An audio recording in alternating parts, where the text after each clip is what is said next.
Welcome back to Kentucky Ancestors. Well, Charles, before break, we learned the early life of General May. So apparently May survived many gun battles over the years. He was proud of his reputation. He named his gun Old Huldy and carved 8 notches into the handle. Now, locals did say that the notches represented people he had killed, but of course he later denied that in his first trial testimony. Not sure you would ever admit to something like that in front of a court of law. But it was no surprise that the violence perpetrated by General May escalated over the years, or that law would eventually catch up to him. The event that sealed his fate, actually, and sent him to death row was the cold-blooded murder of a couple who claimed that May's mother had cheated them out of $5 worth of stolen trees. So before coal mining, Eastern Kentucky's economy was largely based on subsistence agriculture and small farms. In the early years, families were self-sufficient and bartered and traded for what they needed. Coal mining and logging grew in the area and became 2 of the primary occupations available at that time. The value of timber and other natural resources became more important to families and the regional economy.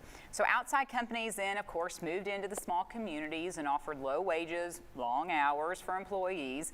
When the logging boom hit southern Appalachia area in the 1880s, some landowners with valuable trees, of course, reaped the benefits.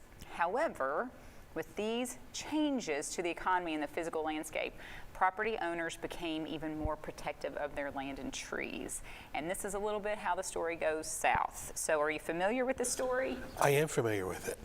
I read this story on the Kentucky Ancestry site. That's where I originally found it. Oh, you did? Yes. Okay, but this was something that you actually just discovered. It wasn't passed down in your family Correct. history. Like I was unaware of it prior to reading it online. So when you read it, did you contact your other family members? Yes. Some of them, yes, absolutely. Right. And they all thought it was fascinating, and they were not familiar with it either. We're going to get to the part of the story, of course, where your ancestor comes into play. A man named Sherman Meredith happened to share a property line with General May's mother. Sherman accused her of logging several trees from his property without proper compensation. So it was the amount of about $5. In today's money would equate to about $150, certainly. So on March 5th, 1911, General May visited the home of his relative named John Duff that was located on Otter Creek in Clay County. So that afternoon, Sherman Meredith, along with his pregnant wife, Belle, and their 4-year-old son named John Henry, and a neighbor named Farmer Freeman, passed by Duff's place on their way to visit another neighbor. So upon their return, May invited them inside, but they actually declined.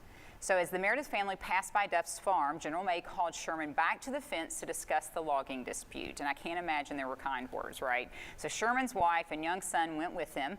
Farmer Freeman, your ancestor, decided to wait out the conversation and sat on a log just a short distance away.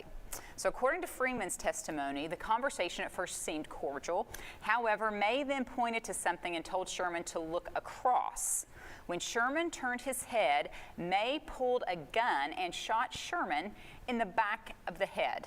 So as Sherman's pregnant wife, Belle, bent to the ground to attend to her dying husband, May then leaned over the fence and actually shot her twice in the stomach. I mean, this is just like cold-blooded, like murder, right? That's exactly what it is. Later in the trial, others testified that it was common knowledge that Belle Sherman was actually pregnant with twins. Yeah, so it takes your breath away. And May later admitted that he actually knew what he was doing when he shot her in such a way. Isn't that shocking to you? It is. It shows the depravity of man in some ways, and it's hard to believe that someone who has served as a servant to the community could all of a sudden show a different side and be so cold. Well, after shooting Sherman and Belle, May then turned his attention to Farmer Freeman, who was still a distance away, sitting on the log, right? A little bit of distance. So will you read actually what Freeman later told the jury? I just wheeled around and run. Well, and that he did. May chased Freeman and shot at him, although one of the bullets hit Freeman actually in the foot, but he still managed, of course, to escape. The Sherman's remaining child, 4-year-old John Henry, was actually not harmed in the shooting, but he was left an orphan after the murder of his parents. So his half-sister took him in and raised him. And when he was 16, he actually joined the Navy and changed his last name and actually left Kentucky for good. said, "See you later." So after the murder, several witnesses saw General May hurrying to his mother's home, where he grabbed a mule and set out for Knox County. A $500 reward was offered for his capture. So almost a week later, May had traveled as far north as Winchester in Clark County.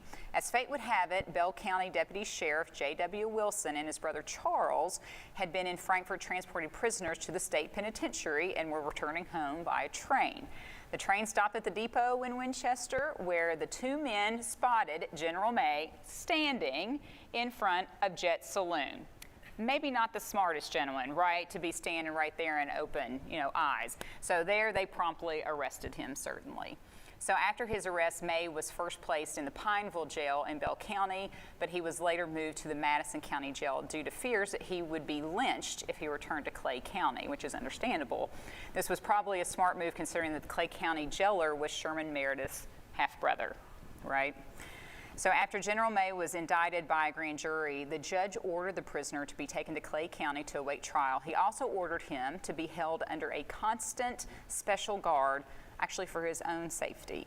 May ultimately faced two trials, the first for Sherman Meredith's murder, which took place in Clay County, and the second for Bell's murder, which actually was held in Laurel County. Prior to each trial, the newspapers covered the murders and General May quite frequently. Before the first trial, General May appears to have been pretty sure of himself. Among other things, witnesses actually testified that May remarked that a dead person couldn't talk. So could you please read for me the next statement? Duff is with me, and they won't believe what Freeman swears to. So that's an interesting statement, Charles. So do you have any speculation as to why May may have said this about your ancestor? Because May believed that he had a cooperating witness in Duff, and that Freeman was a person of color, and that he probably believed at the time that a person of color would be less credible than two white persons testifying. So that may be why he made the statement.